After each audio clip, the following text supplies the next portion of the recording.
So, good afternoon, Kushi. Welcome to Designers Unleashed. Hello. So, I'll just give you a short brief about what Designers Unleashed is.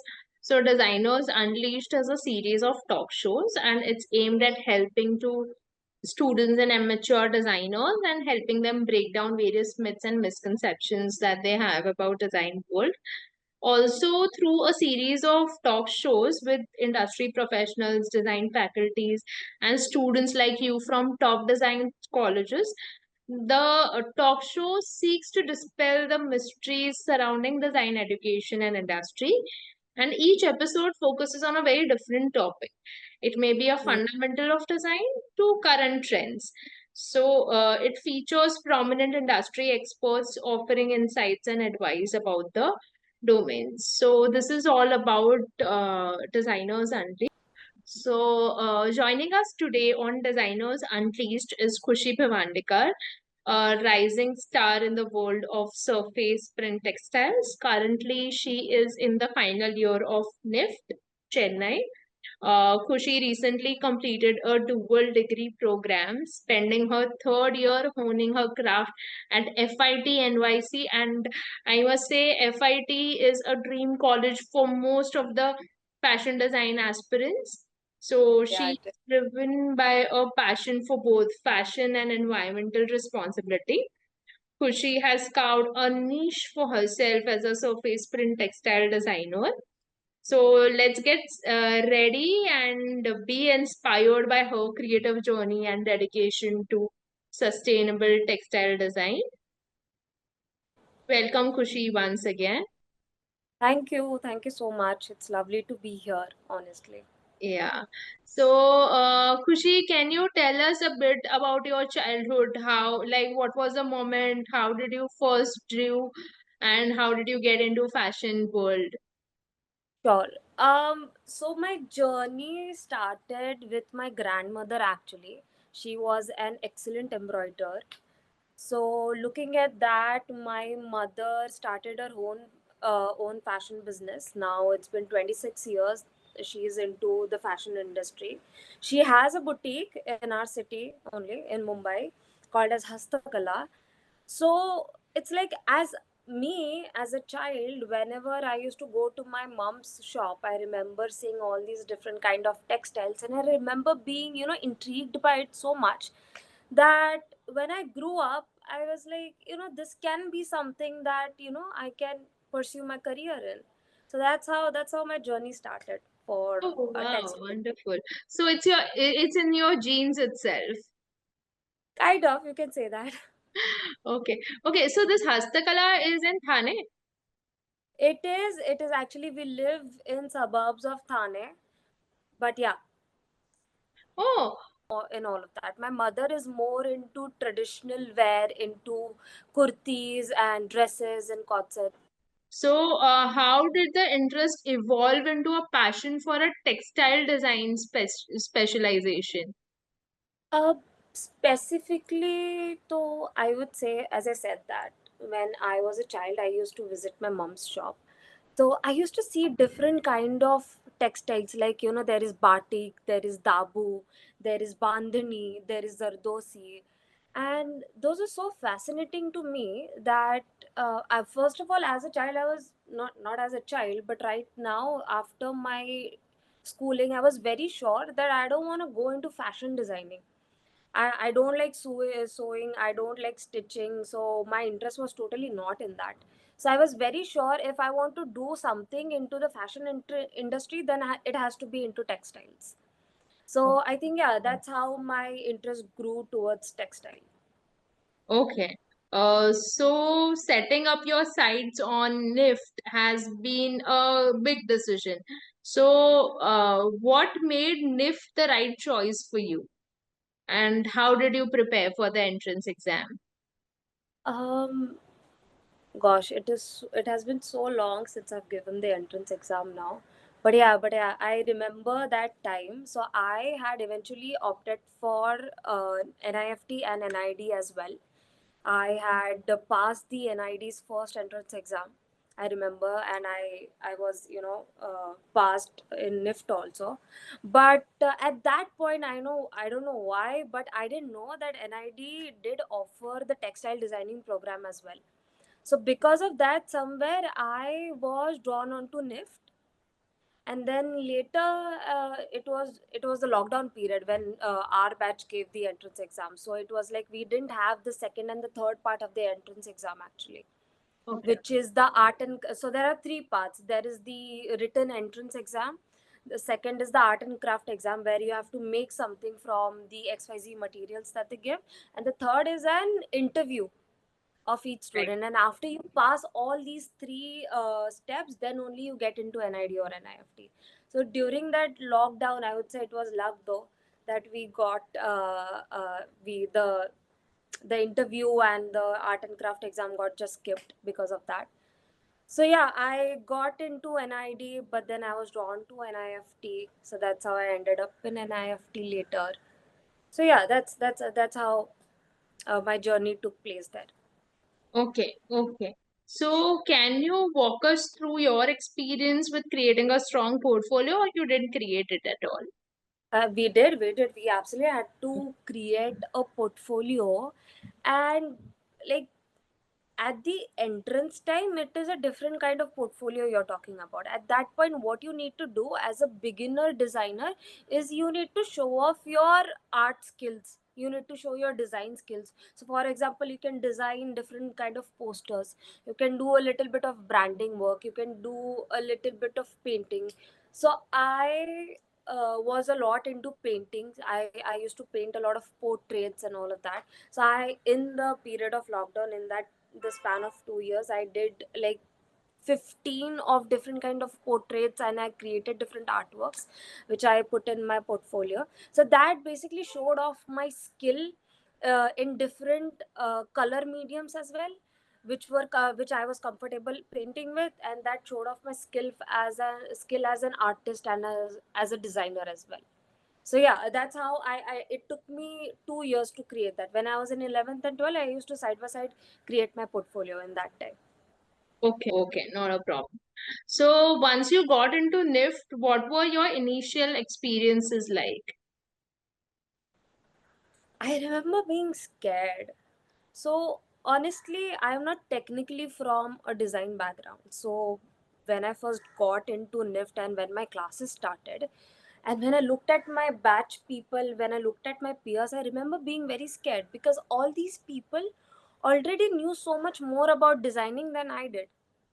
So I always wish like ki, okay, I may have done a little bit of research before this or anything like that, because my peers knew so much. Okay, they knew like, okay, who is the biggest player in this field, okay, how many different paths are there to designing itself. And I was totally unaware of all these things. So I remember being kind of scared, but then eventually, after some time, I got familiar with different things, and obviously, my professors also taught me a lot in my first year, because first year is all of the learning all the basic things of about designing art and designing at the same time. So yeah, that was my experience in the Okay. beginning. Okay. So did the design curriculum meet your expectation, or what were some of the most valuable things that you learned during your time there in the first year? In the first year, there are a lot of things I learned in my entire NIFT journey. Though things like, how to do a thorough research, how to, communicate well while you're doing, or even how to basic things like even how to work in groups is a big challenge as a student. So after you pass your 12th, you don't have that much knowledge. Plus, so that like when you're going into a college where you have all the national competition over there, the environment is totally different. So basic things like these were really important for me to learn, which I got to know very much later. So I think, yeah, these all basic things were very important as a student for you to learn when you are in your first year. Okay. And anything valuable that you learned in your first year specifically that helped you bring? build a strong foundation? I can say personally, I learned that having a sense of your own character in the first year was a very important thing for me. Knowing what I really want, knowing what kind of expertise do I really want, and working towards it was very important, because when you are in your first year you see so many different paths in front of you. Okay, I can go into this also, I can go into this also, maybe I am interested into this also. So it gets quite chaotic and so much confusing as a student, that so it's like, if you have your own sense, you have that kind of clarity of what you really want and going after it, the path becomes very clear and you get to your goal really faster. So Right. I think that was one of my biggest lessons that I learned in my first year. Okay. So NIFT is known for its rigorous programs. How did you manage with the workload and stay motivated throughout your studies? I wasn't motivated half of the time I was there. It was is NIFT is crazy. The kind of workload they give you is crazy. I remember in my second year work during my jury time, working continuously for 48 hours continuously, because the kind of workload we have, it's crazy, and during jury time we are half dead, our eyes get entirely red, and it's a crazy time. So I wasn't motivated all the time, that's for sure. The only thing that kept me going on is the kind of work I was doing. I knew the whatever work I was doing, I wanted to put it in my portfolio. So I had to, no matter what, I had to give my 100% over there. So in some, I remember not focusing on all of the subjects, because if you try to give your 100% in all of your subjects, it is not mentally, so it is definitely not physically also, it is not possible because of that much workload. So I remember, working, giving my 100% onto the subjects that I'm really interested in, and just giving my 60 to 70% on the subjects that I was not really interested in, because that doesn't matter actually, if you score less on the rest of the subjects that you are really not interested in. So yeah, I think that kept me going, my work, my projects, keeping my portfolio updated, keeping my portfolio up to date always. So that kept me going, I would say. Okay. Can you just mention what were the subjects in NIFT? So for textile designing in second year, you have subjects like surface embellishment, which is like after you are given a fabric. For example, if a white cotton fabric has manufactured and come into your hand, as a textile designer, what surface embellishment would you do onto it? Would you embroider it? Would you tie and dye it? Would you dye it with different kind of dyes? Or would you make a print on it? So there are different kind of printing methods also. So that was one of the subjects. The second subjects we learn was about, so there are two factors in textiles. So there is one, textiles and fashion, there is the other textiles which is home textiles, which is entirely different.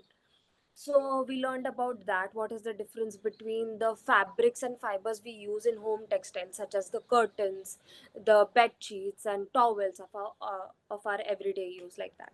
We learned about that, and there is also the technical side of textile, which is the chemistry side. Okay, why does polyester have such kind of properties? Why does linen have such kind of properties?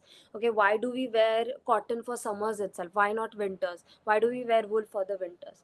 So this gets very complicated as you deep dive into it. So yeah, my subjects were basically expanded on these topics itself. Okay. Okay. Yeah. So, were there any specific faculty members or projects at NIFT that significantly impacted your design direction or approach to sustainable practices? I wouldn't say in NIFT, but in FIT, definitely there were one or two projects that um affected my view on sustainability, affected my view on fashion itself as a whole. There were professors over there that helped me a lot, so I would give an example of that. But not in NIFT, no, not in NIFT specifically. Okay. So, what motivated you to pursue a dual degree in FIT New York?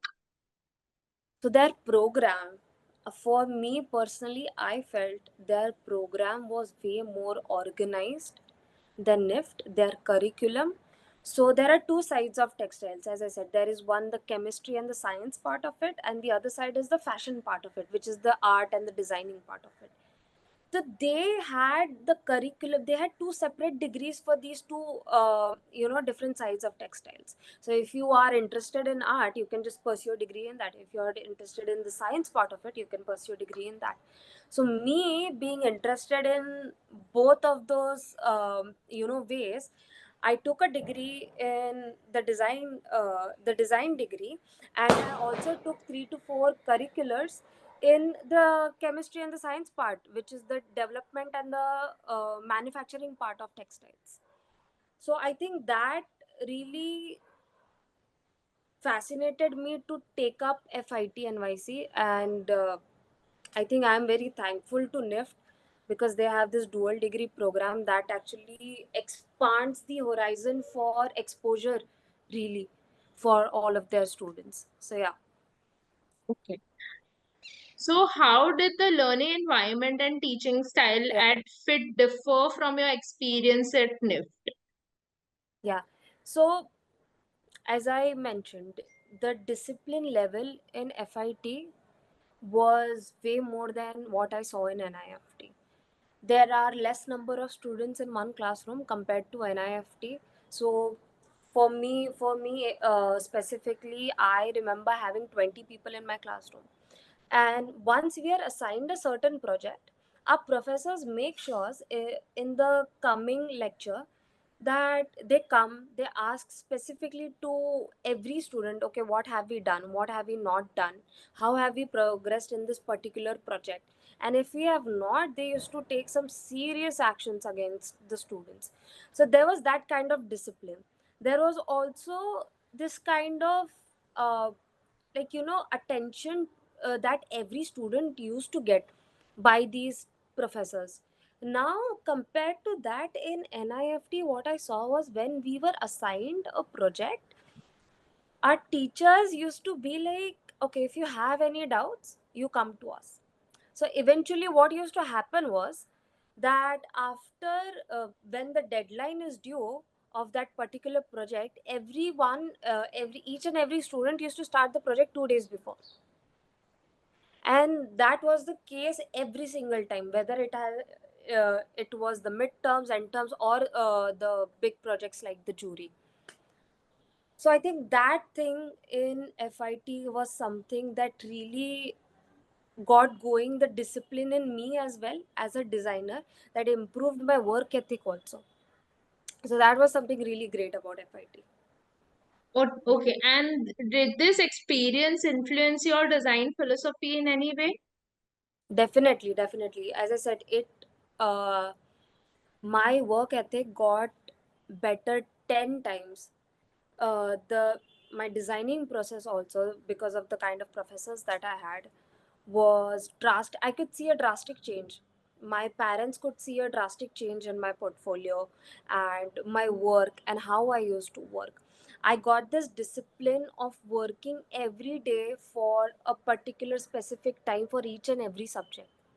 And that was something that was amazing, because by the end, it was when it was the finals time, I was always free. I always used to get 8 hours of sleep, and which was like a very shocking thing as a designer, to have 8 hours of sleep during your finals, which I never had in my entire second year or first year. And it was shocking that being in third year and having that kind of workload, I was able to do that.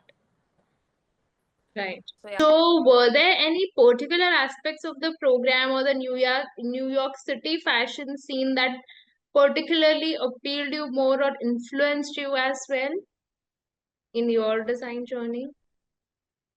Um, in Are you asking in terms of college or in terms of that city influencing me? Both. Like, what influenced you the most? I would say the lifestyle of that city. New York is a dream. It was always a dream. And being there, being in that city which is full of fashion and enthusiasm, it definitely, like, inspired me to perform more and to, put myself out there more in terms of my own style, in terms of my own character, I would say. So I think that was a subtle influence that the city was doing onto me for that entire year. I think because of that, I became very bold. I also became very comfortable with my style that I had specifically. So that was in terms of the city. Okay. Were there any challenges that you faced while studying abroad? Challenges, I would say that teaching style is very different. So it's like, so we Indians, if you notice, we are very emotional people. If for example you are my professor and I'm your student and this is our first time meet, I would tell you 10 things about my background, you would add on to that, and we would have a as a mutual connection and emotional touch over there. But irrespective of that, when you do this personal kind of talk to a foreign professor, they just shut it down. They don't entertain that. So it's like you have come to ask a work related doubt, just ask that, and they won't absolutely entertain that. So I have had this 2 or 3 experiences where I got to know that okay, they don't like these kind of talks. So if you come up with a work doubt, just ask that, end the conversation and leave the room. So I think that was quite a challenge, figuring that uh, common stage of talking to my professors, friendly, in a friendly way also, and asking about my work stuff also. Okay. Okay. And apart from that, living in the city or getting along, acquainted to the city or the life. That was not a problem. New York is the most happening city that I have ever seen. So it was always fun. The people are very friendly over there.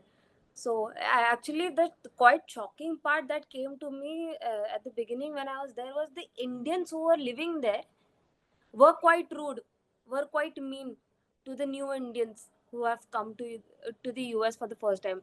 Whereas the foreigners, the US people, and the people across who have come over there were very friendly.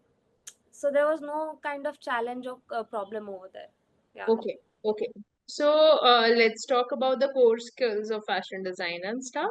So beyond your creative spark, what are the technical skills do you think are essential to be a successful design student? Technical skills, I would say you need to learn your softwares, your particular softwares really well.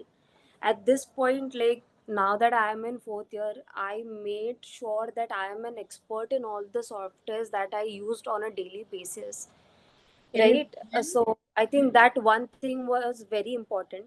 Even okay, if even I'm not talking about me being in fourth year, even when I was in first year, I remember my peers being absolutely very used to using Photoshop and all of these things, where I was completely new to all of that.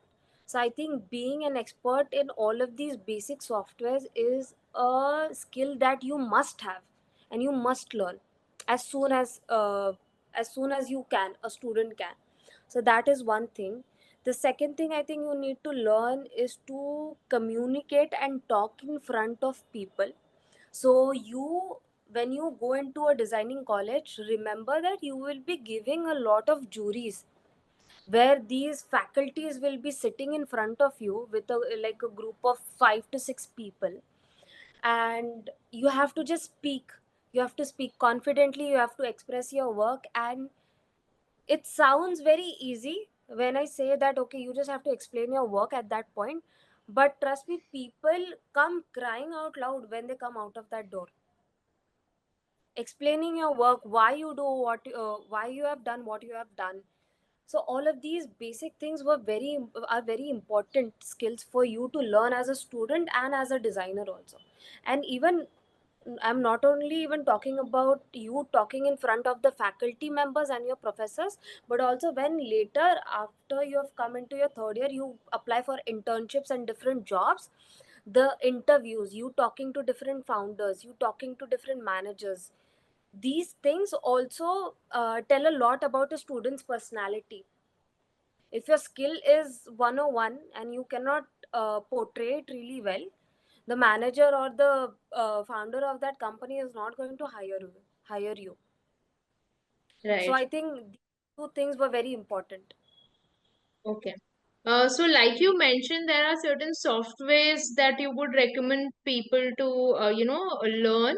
So do you have any recommendation of those softwares? Okay, so there is the basics, the classics. There is Photoshop, there is Illustrator, there are the 3D editing uh, softwares of Adobe. I can't remember their name now. Those for 3D modeling, 3D designing, and all of that. It actually helps the communication people more in that. For textile designing specifically, there is a very important software called as Point Care. It is a very versatile software and it is a tad bit complicated, but that software is majorly used in all of the mills and major manufacturing companies out there. So yeah, learning these softwares is very very important.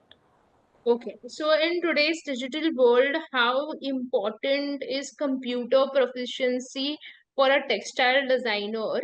And can you elaborate the difference between the transition of drawing it, manual drawing versus digital designing?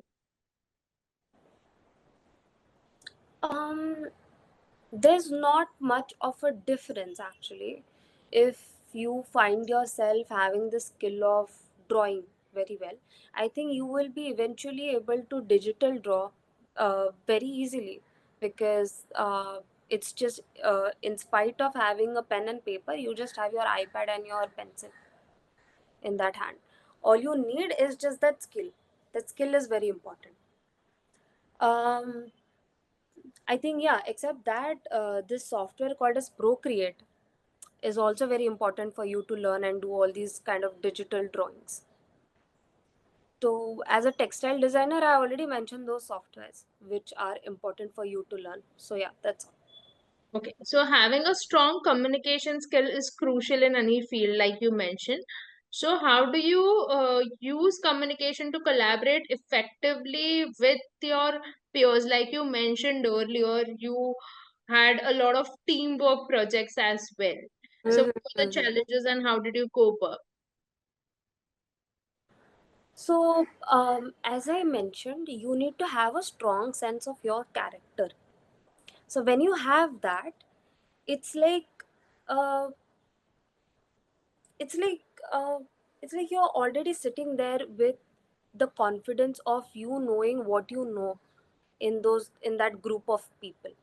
When you're working with a team, you have to make sure your opinions are stated out perfectly and very explicitly, or else what happens is that the kids who are very smart and who want to make things go their way, they'll just pile up on you. They'll just give you work, they'll assign everyone work even if they are not like the leader or like something like that in a group, whereas you have to work as a group. They'll pile up, they'll go on top of you, they'll have a voice of their own, and which doesn't work in a group. So what you need to do is speak with confidence. You need to have your opinions very clear. You have to know that, okay, what kind of design expertise I exactly come up with in that group particularly, and it's your responsibility to make sure that you communicate that to the other group members very well, that I come up with this expertise. So if there is any work related to that, I make sure I get it done with a certain standard. Right. So communication plays a huge role in your field. Right. So, balancing, apart from communication, balancing aesthetics and sustainability can be tricky. So, while creating different textiles, there's a probability of a lot of carbon emission that's happening. So, how do you balance aesthetics and sustainability? Um, how do I balance aesthetic and sustainability? I think aesthetics are at their side. Any brand you see, they have their certain aesthetics of embellishing their fabrics in certain way. So being in the now learning about this industry for 3 years, I have gotten to know that these manufacturers don't care about the nature when they are getting a 5x or 10x profit, or even that could be a 2x profit also. So I think there is no such as balance over there. The brands who are already very well established, they are doing what they are doing, and no one can stop them by calling, okay, this is not sustainable, or this is very wasteful of you to do that. There's no way of doing that. But we as emerging designers, what we can do is we can spread the consciousness, and we by ourselves can be very conscious of nature and what we are doing if we want to create our brand tomorrow. So yeah, I would say that. Okay. So have you come across any brand that is very sustainable and follows sustainability in their design processes? There are many brands. There is one major brand called as Eco Textiles. They produce sustainable fibers of cotton, linen, such as that. They don't mix fabrics like poly cotton or poly linens like that. Uh, I have I have done a research on that brand. I remember doing research and I had a project follow up on that. But after that, I didn't look that much into that brand. But I remember they cater to different kinds of products in textiles. So they have sustainable home textiles as well, such as curtains, bed sheets, sofa covers, and all that. I think that is a very huge brand, and I think they are doing a good work. Okay. Okay. So what are some of the biggest challenges that you face as a young designer in fashion industry? Oh, that's a good question. I think finding your own niche has always been a challenge for me. Has always been a challenge for me. S- Um it's like you need to work continuously in that field for 10, 12 years for you to know, okay, this is my brand image, this is the kind of work I do. Or it's like when your work is hanging up there on the wall as an artist, people should come up and know, okay, this is Khushi's work, or this is this artist's particular work. So finding my own niche has always been a challenge. I think I have, at the end of my third year, I think I have developed a little bit of style, a little bit of, similarity in my designs that my professors can tell. But that was the biggest challenge, which I'm still figuring out, which my peers and I continuously discuss about, which we all are still figuring it out. Okay. So despite these challenges, how do you stay motivated or inspired to keep on creating new stuff? My motivation is always was to create something big of my own. I wanted a brand, and I have already started working on my brand, right? The establishment of it. So that is something that keeps me going. I am a, how do I say this? I am a worshipper of art, if that is a term. My mother is an artist by her profession as well. So I think that was something that really, intrigued me as a child to pursue that. So that has always been my goal, to create something that can never be erased, to create something that is very different, that is one of a kind. So I'm always thriving to, be at that position. So that is my motivation all the time when I'm creating or designing anything. Okay, so like you mentioned that you've already started working on your brand. So what is the vision behind your brand, and how do you, plan to step different from others in the industry? Okay, so my thought process behind my brand is that I want to create a menswear brand entirely, and I am just going to cater to men's collection for vacation wear specifically. And so it's like when you open a women's closet, it's colorful, it's vibrant, it's full of prints and it's different silhouettes. When you open a men's closet, it's very pale, it's very simple, it's very minimalistic. So I feel men should also have the access to all these different kinds of funky prints and funky silhouettes and all of that. So I'm going to start a brand for menswear vacation wear specifically. So silhouettes such as corsets, shirts, linen shirts, different types of pants, trousers, and all of these I wish to cater to in my brand. So Oh, that that's is my wonderful way. image. So, as like you mentioned, the men's wardrobe is like same silhouette and everything. I think there's a big industry ahead for you, and wonderful. Yeah. So, is there any specific designer or brand do you admire and you follow them? Are you planning to Uh, work with them or something like that? so my style of designing, I would say, is very maximalist. So a similar designer like that is Papa Don't Preach. I love that brand. I love how the designer just thinks so her style is so maximalist. It's so colorful, it's so vibrant, it's so fun, and I love the silhouettes, and I love how she has developed a brand so big just within 10 years. I think I follow her.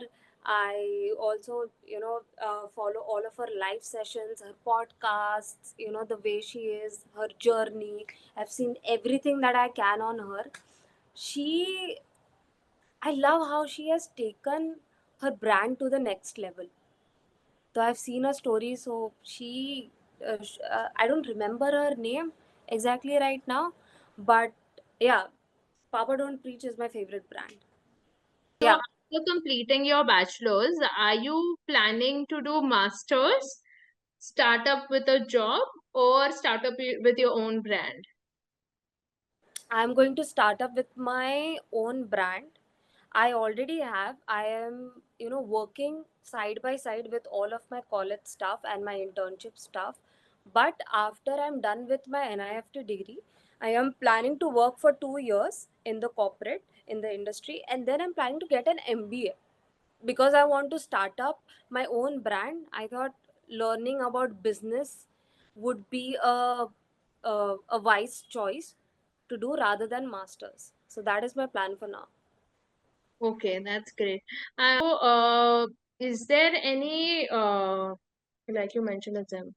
Okay, is there any piece of advice that you would like to give it to aspiring designers and specifically who are aspiring to opt for dual bachelor's degree or do masters and bachelor's in fit?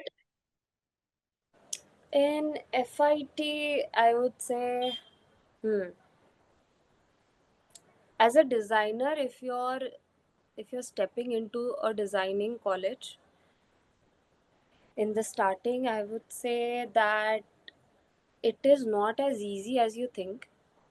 So a lot of my peers came into NIFT, they enrolled into NIFT and NID thinking that यार CA और doctor जितनी पढ़ाई नहीं करनी पड़ेगी करके. But it just ended up us working exactly as same hours as them. So it is, so everything that you do, it is going to be difficult.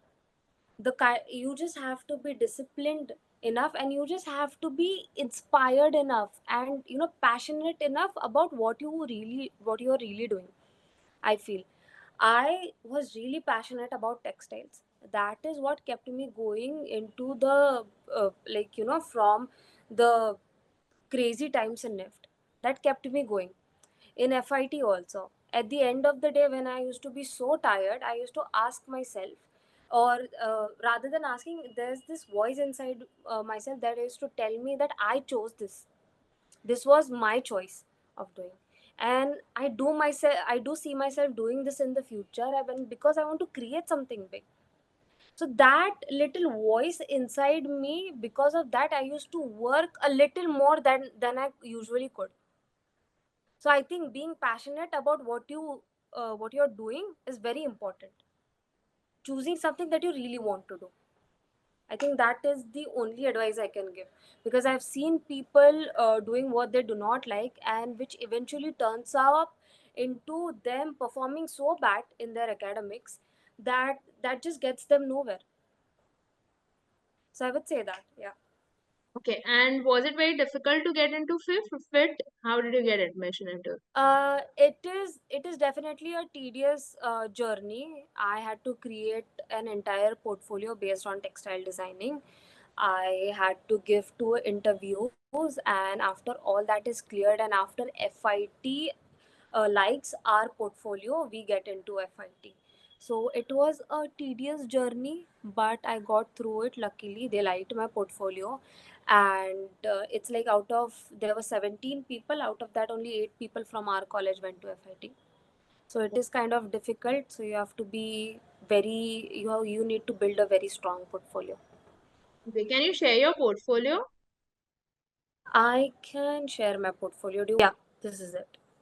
Okay, So this is my portfolio that I built right now. So this is updated. okay, Yeah. So this is about me. And then my portfolio just consists of the mood board of my particular project and my prints. okay, Right. So this is the mood board. This is my main print. So I did a mood board on Hindi and Marathi letterings.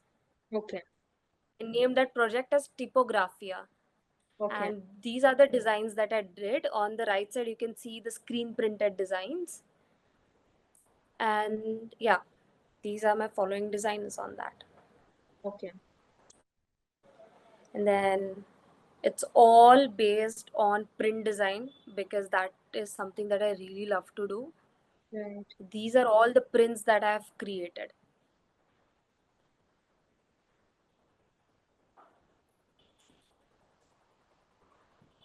This is for home textiles. It was for a young adult bedding collection Mm-hmm. based on inspired by Africa. Okay. So yeah. Not a problem.